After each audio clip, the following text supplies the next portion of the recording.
Le président russe Vladimir Poutine doit répondre à la proposition de cessez-le-feu en Ukraine d'ici la fin de la journée.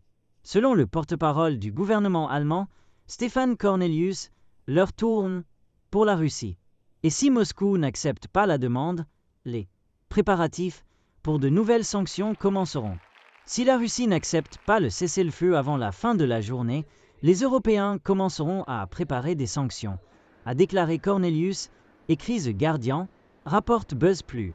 Sa déclaration intervient après que les dirigeants européens ont demandé, lors d'une visite ce week-end à Kiev, que la Russie accepte le cessez-le-feu.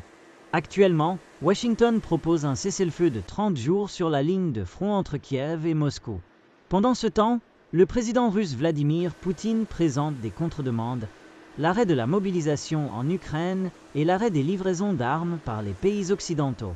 Lors du sommet à Kiev le 10 mai, les dirigeants des pays de la coalition des volontaires ont fixé un délai pour que la Russie accepte le cessez-le-feu de 30 jours.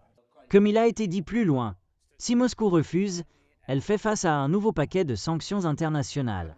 Dans la nuit du 11 mai, Poutine a rejeté la proposition de cessez-le-feu et a suggéré à la place de reprendre les négociations directes avec l'Ukraine et de tenir une réunion le 15 mai à Istanbul. Le lendemain, le président Volodymyr Zelensky a déclaré que l'Ukraine est prête au dialogue, mais a souligné qu'un cessez-le-feu confirmé, prévu pour commencer le 12 mai, est une condition indispensable. Plus tard, la Turquie a officiellement déclaré sa volonté de jouer le rôle de médiateur entre l'Ukraine et la Russie. The centerpiece